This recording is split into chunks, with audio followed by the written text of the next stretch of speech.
Halo teman-teman dan adik-adik semua, kembali lagi di channel Praja Kadek.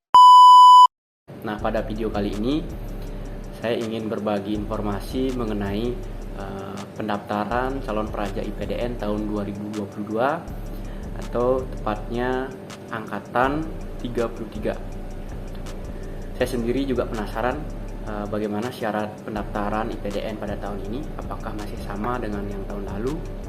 Mari kita langsung saja lihat di website SPCP IPDN di spcp.ipdn.ac.id. Let's go. Langsung saja buka di websitenya teman-teman di spcp.ipdn.ac.id. Jadi di website ini saya rasa udah lengkap ya informasinya. Saya langsung saja di persyaratan pendaftaran. Ada persyaratan umum, yaitu yang pertama warga negara Indonesia pastinya, kemudian usia peserta seleksi minimal 16 tahun dan maksimal 21 tahun. Patokannya adalah pada tanggal 1 Agustus 2022. Jadi logikanya usia termuda yang bisa mendaftar tahun ini adalah 16 tahun, berarti pada kelahiran tanggal 1 Agustus tahun 2006.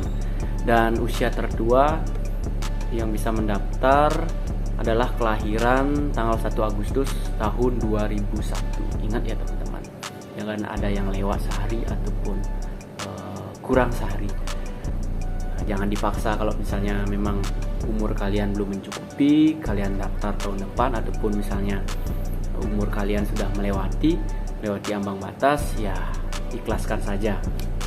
Kemudian yang ketiga adalah tinggi badan pendaftar. Bagi pria minimal 160 dan wanita minimal 155 cm. Yang perlu kalian ingat adalah bisa saja pengukuran yang kalian lakukan di rumah akan berbeda hasilnya dengan hasil ukur ketika kalian tes di tahapan seleksi. Itu mungkin banyak faktor yang mempengaruhi. Mungkin salah satunya adalah alat ukur yang digunakan. Nah, kalian jika ingin mengukur tinggi badan dengan pasti, kalian bisa datang ke rumah sakit ataupun di puskesmas. Biasanya alat ukurnya itu ya sesuai standar. Saya juga pernah membaca di salah satu penelitian bahwa memang tinggi badan itu dipengaruhi oleh genetik, dan juga yang kedua adalah faktor lingkungan. Jadi faktor lingkungan inilah yang kita bisa modifikasi. Jadi jangan berkecil hati bagi kalian yang tingginya masih belum mencapai tinggi standar. Jadi kalian masih bisa berusaha untuk mendapatkan tinggi yang standar, atau bahkan bisa melewati tinggi standar minimal teman-teman. Nah, salah satu video yang pernah saya upload di channel saya ini memperlihatkan bahwa perjuangan seorang praja yang dulunya gagal 3 kali dalam seleksi karena masalah tinggi badan teman-teman, dan akhirnya di seleksi yang keempat akhirnya dia lolos. Jadi itu adalah salah satu pembelajaran ataupun salah satu contoh buat kalian yang dihalangi oleh tinggi badan. Jadi jangan putus asa, tetap berusaha semaksimal mungkin dan juga diiringi doa teman-teman. Kita lanjut ke persyaratan administrasi. Berijazah paling rendah sekolah menengah atas SMA, MA. Nah, khusus untuk teman-teman yang lulusan SMK, mungkin bukan rezeki kalian untuk mendaftar di IPDN. Itu karena IPDN masih belum menerima lulusan SMK. Kemudian yang kedua, bagi yang peroleh ijazah dari sekolah luar negeri harus mendapat pesanan dari Kemendikbud ya. Kemudian KTPL bagi peserta yang berusia 17 tahun atau kakak yang belum memiliki KTPL. Nah, bagi teman-teman yang belum 17 kan otomatis belum punya KTP, jadi bisa melampirkan kakak. Kemudian berdomisili minimal 1 tahun di provinsi tempat mendaftar secara sah terhitung pada tanggal awal pendaftaran yang dibuktikan antara lain dengan KTPL, KK, dan surat pindah bagi yang pindah tempat tinggal. Nah, kalian bisa pahami itu. Bagi yang pindah domisili bisa dibuktikan dengan surat pindah serta dokumen lain yang berhubungan dengan domisili, dikecualikan bagi orang tua.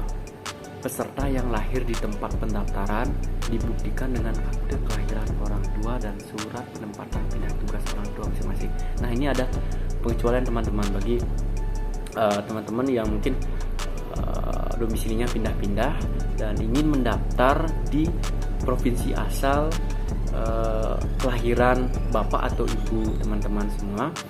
Cukup melampirkan akte kelahiran ataupun surat penempatan pindah tugas orang tua kalian. Gitu. Nah, kemudian yang kelima, surat keterangan kelas 12 yang ditandatangani oleh kepala sekolah. Kemudian surat keterangan orang asli Papua bagi khusus pendaftar dari Papua.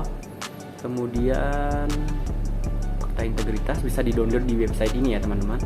Kemudian surat keterangan bebas narkoba yang dikeluarkan oleh rumah sakit.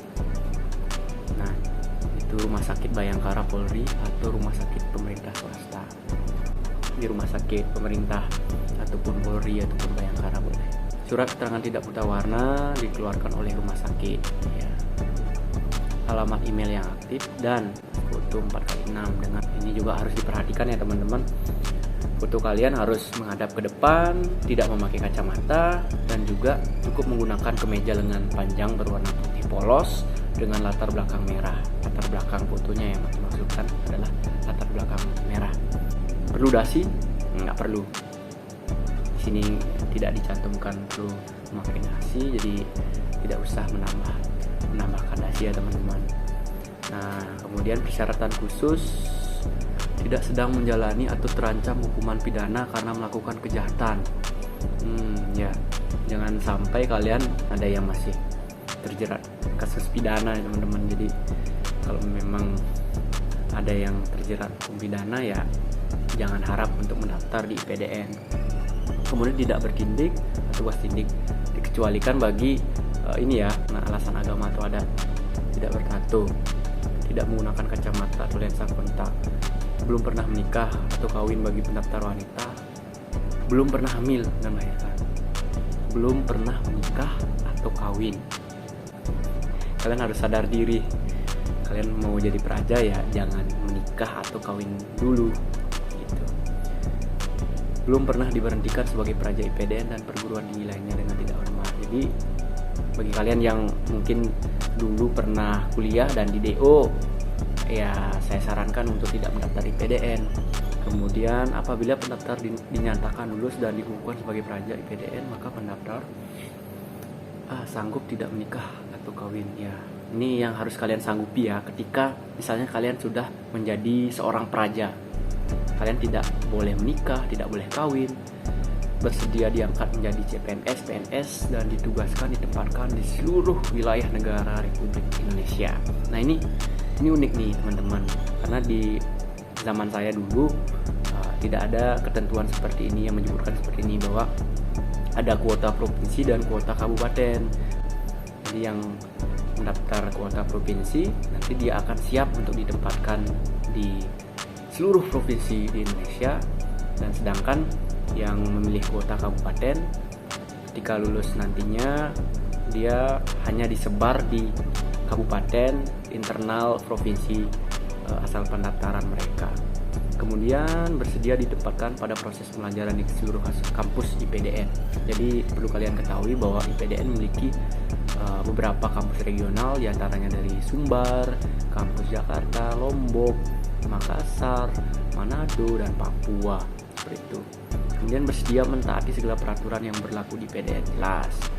Dan di IPDN juga mengenal yang namanya peta Dupra ataupun pedoman tata kehidupan praja yang harus kalian patuhi, dan jika kalian melanggar kalian siap untuk diberhentikan menjadi seorang praja. Nah, yang terakhir adalah apabila pendaftar terbukti melakukan pemalsuan identitas dokumen persyaratan di atas, maka pendaftar dinyatakan gugur. Oke, paham ya teman-teman?